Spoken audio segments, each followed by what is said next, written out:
ایک بہت بڑا گناہ بدنگاہی کا گناہ ہے. آپ کو پتہ ہے ہمارے ملک کے اندر بدکاری، زنا اور بے حیائی کی شرح کتنی بڑھتی جا رہی ہے، کس قدر بڑھتی جا رہی ہے. وہ لوگ جو نکاح کر لیتے ہیں وہ بھی اپنی نگاہوں کو، میں اکثر کہتا ہوں، حضور نے فرمایا نکاح آدھا ایمان ہے. جس نے نکاح کر لیا اس کا ایمان مکمل ہو گیا. تو جو نکاح کے بعد بھی باز نہ آیا، میں اس کو بے ایمان نہیں کہتا، لیکن نبی پاک نے فرمایا جو نکاح کر لے اس کا ایمان، بولیے ایمان محفوظ ہو گیا، اس کا ایمان، سارے بولیے ایمان. اور جو پھر بھی باز نہ آئے، حضور کہہ رہے ایمان مکمل ہو. اور جو نہ باز آیا کیا فتویٰ دیا جائے حدیث کی روشنی میں؟ میرے نبی پاک کی بارگاہ میں عورتیں آئیں توبہ کرنے، بیعت کرنے، مسلمان ہونے. تو حضور بیعت لیتے وقت فرمانے لگے میرے ساتھ وعدہ کرو، جھوٹ نہیں بولو گی، غیبت نہیں کرو گی، زنا نہیں کرو. ایک عورت بول پڑی، کہنے لگی یا رسول اللہ صلی اللہ علیہ وسلم میں مسلمان تو نہیں پر خاندانی ہوں، میرے گھر والوں کے ذہن میں بھی کبھی زنا کا خیال نہیں ہے. ہم تو اسے خاندانوں کے وقار کے خلاف سمجھتے ہیں. روز بری نظر سے کسی کو دیکھنا اور کسی کے بارے میں غلط باتیں، ناراض نہ ہونا. بہت سارے بوڑھے بھی لذت لے لے کے جرم بیان کرتے ہیں، گناہ بیان کرتے ہیں، غلط باتیں کرتے ہیں، کسی عورت کے بارے میں تبصرہ کرتے ہیں. کیا سمجھتے ہیں مرد اور عورت معاذ اللہ تعالیٰ ایک کمرے میں جا کے بدکاری کرے تو وہی زنا ہے؟ میری طرف دیکھیے اور جھانک کر کے سنیے کیا عرض کر رہا ہوں. ادھر دیکھیں میری طرف. نبی پاک صلی اللہ علیہ وسلم نے فرمایا زنا زبان کا بھی ہوتا ہے، زنا کان کا بھی ہوتا ہے، زنا آنکھ کا بھی ہوتا ہے. حضور کس طرح؟ فرمایا جس نے گند دیکھا اس نے آنکھ کا زنا کیا، جس نے لذت لے کے سنا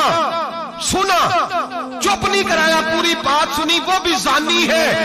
اور جس نے گندی بات بولی وہ منہ کا زانی ہے، جس نے گند سوچا وہ دماغ کا زانی ہے. اور زانی کو سب سے پہلی سزا اللہ یہ دیتا ہے کہ سجدے کی لذت چھین لیتا ہے، عبادت کا سرور چھین لیتا ہے، اس کا نماز میں دل نہیں لگتا. قرآن میں سب سے پہلی سزا اسے اللہ اپنے دروازے سے دور کر دیتا ہے. بھائیو آج ہمارے سجدے بے کیف ہیں، آج لوگ غلط جگہ پہ گھنٹوں بیٹھے رہتے ہیں. مسجدوں میں لوگوں کے دلوں کو گھبراہٹ ہوتی ہے، لوگ بھاگتے ہیں. میرے نبی پاک نے فرمایا تو نظر کو پاک کر لے، اللہ تیری عبادت میں لذت پیدا فرما دے گا. میرے بھائی یاد رکھ لیں اور سن لیں، سب سے کمزور آدمی وہ ہے جس کا ذہن پاک نہیں. سب سے کمزور آدمی وہ ہے جو کردار کا غلط ہے. ایک بات میں نے پڑھی، اب یقین کریں میرا دل کرے کہ میں آگ لگا دوں اس عنوان کو جس پہ گندگی لکھی جاتی ہے، ان اخباروں کو، ان چیزوں کو جس پہ گند لوگوں کے دلوں میں.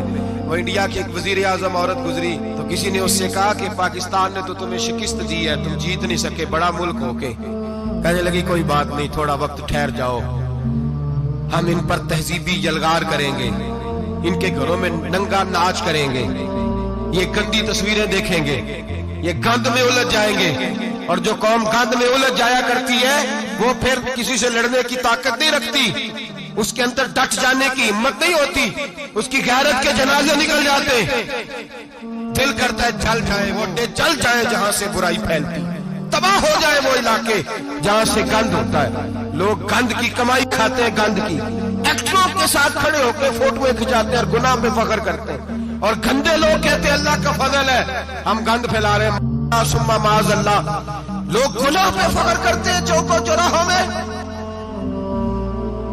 محمد بن قاسم آئے ہندوستان پہ راجہ دہر کے مقابلے میں، نوجوان میری طرف دیکھیں اور صحیح ہو کے بیٹھے، خاصے صحیح ہو کے بیٹھے، تقریر نہیں کر رہا، جذبات کا، میرے جذبات سنیں، دل کے پھپولے جل رہے ہیں حسینے کے داغ سے.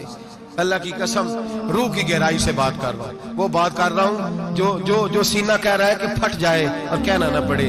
قرآن و حدیث پڑھتے ہیں اور پھر اپنا حال دیکھتے ہیں تو لگتا یہ ہے کہ عذاب قریب آ گیا ہے، لگتا ہے زمین پھٹنے والی ہے، آسمان گرنے والا، لگتا ہے قریب آ گیا سارا کچھ. سمجھے کیا عرض کر یہ بات اگر آپ سمجھ گئے تو قیمت وصول ہو گئی. اس کو سمجھ گئے تو سمجھ لیں آپ کے مزاج کے اندر اللہ نے تبدیلی پیدا کر دی. محمد بن قاسم 18 سال کا جوان، ایک عورت کی عزت پر راجہ دہر ہندو نے حملہ کیا، محمد بن قاسم بچانے آئے. جب ہندوستان آئے فوج تھوڑی تھی، علاقہ تھوڑا تھا، راجہ دہر کی فوج بہت زیادہ، اور پھر اپنا عرب چھوڑ کے یہاں آ کے ہندوستان میں اس کے علاقے میں اس پہ حملہ کرنا، حالات خراب تھے۔ محمد بن قاسم پریشان ہے۔ ایک بزرگ نے دیکھا، کہنے لگے پریشان کی ہو؟ کہنے لگا سوچتا ہوں علاقہ بھی اس کا، فوج بھی اس کی، میرے فوجیوں کو تو رستوں کا بھی نہیں پتا، کیسے جنگ کریں گے، کدھر سے آئیں گے، اور پھر ہمیں زبان بھی نہیں آتی، کیسے کام ہوگا، ڈر رہا ہوں۔ 2-4 دن گزرے تو محمد بن قاسم اشاش بشاش ہو گئے۔ وہ بزرگ کہنے لگے خیر ہے؟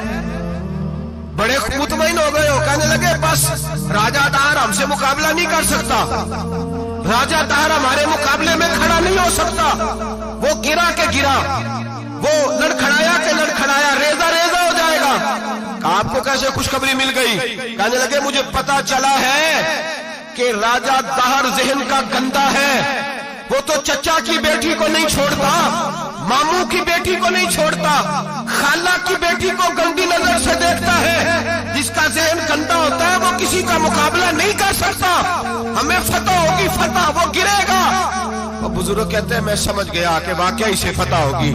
آج کشمیر کیوں آزاد نہیں ہو رہا، فلسطین میں آگ کیوں لگی ہوئی ہے؟ مسلمان جب تک ذہن کا گندا ہے کمزور ہے، جب تک ذہن کا ناپاک ہے کمزور ہے۔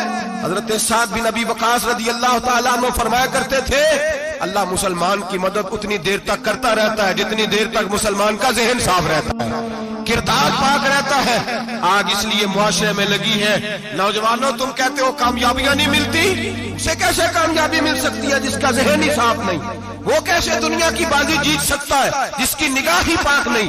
وہ کیسے آگے بڑھ سکتا ہے جس کے کردار میں پاکیزگی نہیں؟ اپنے آپ کو پاک کر لو، اللہ ہر مشکل میں تمہاری مدد فرمائے گا، ہر رستے میں تمہاری مدد فرمائے گا۔ اور میں نے کہا جب آدمی ناپاک ہوتا ہے تو رب کریم اس سے عبادت کی لذت چھین لیتا ہے، اور اللہ کی سب سے بڑی سزا یہ ہے کہ کسی کو سجدہ نہ لمبا کرنا دے۔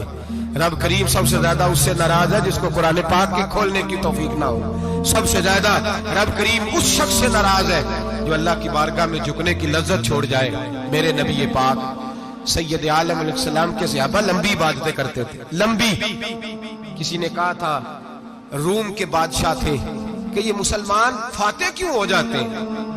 تو اس نے کہا میں نے مولا علی کے زمانے میں جاسوسی کرائی تھی، پتا کیا تھا کہ ہر میدان میں کامیاب کیوں ہوتے ہیں۔ تو کہتے میں نے دیکھا یہ دن کے مجاہد ہوتے ہیں پر رات کے عابد